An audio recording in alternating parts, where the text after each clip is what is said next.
नाज़रीन, मीरपुर ख़ास खां खोखरा पार ताईं हलंदड़ मारवी एक्सप्रेस ट्रेन कोरोना वायरस सबबि बंदि कई वई आहे, जंहिं सबबि हज़ारे मुसाफ़िर दरपदरी जो शिकार बणिजी विया आहिनि। उन हवाले सां ॾिसूं था राशिद कादिर भट्टी जी रिपोर्ट।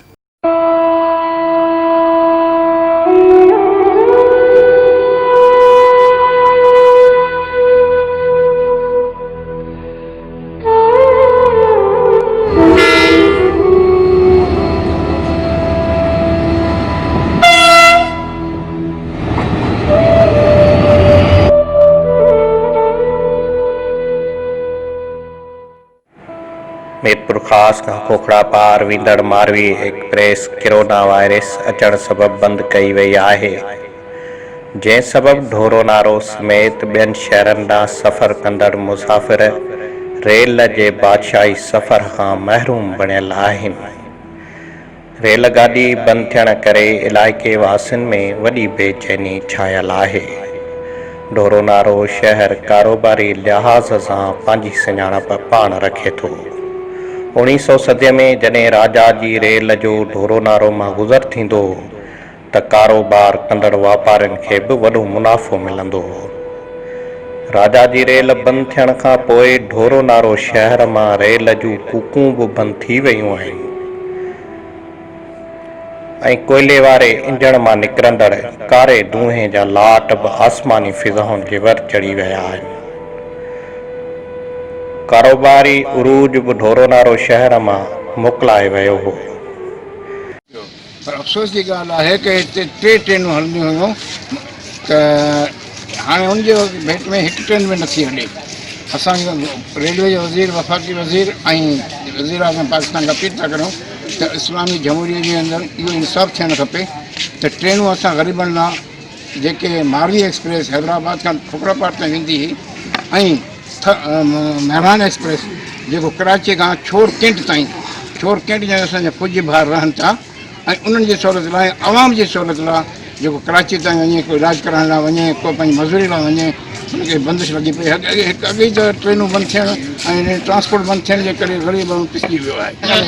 ट्रेन जेको हले थी असांजी जेको मीरपुर ख़ास खां खोखरा पार ताईं जेको हींअर बंदि थी वई आहे कोरोना जे करे, उहो जेको आहे सो ग़रीबनि जी वॾी सहूलियत हुई हिन में हली वञे हा त बहितरीनु आहे। असीं इहो चवंदासीं त इहो जेको आहे सो जेतिरो जल्द थी सघे इहो हलाई वञे।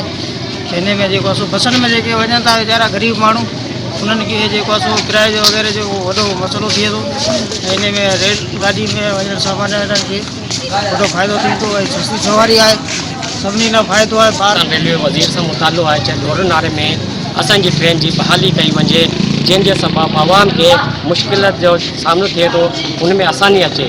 ऐं ढोरो नारो खोखरा पार जा मुसाफ़िर इलाही परेशान आहिनि, छाजे करे बसनि में किरायो डबल वठिजे थो ऐं को SOPs जो ख़्यालु न आहे।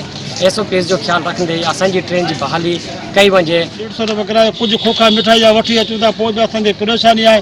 खोखनि जा पैसा असांखे 50-50 रुपया किरायो वठी छॾनि था।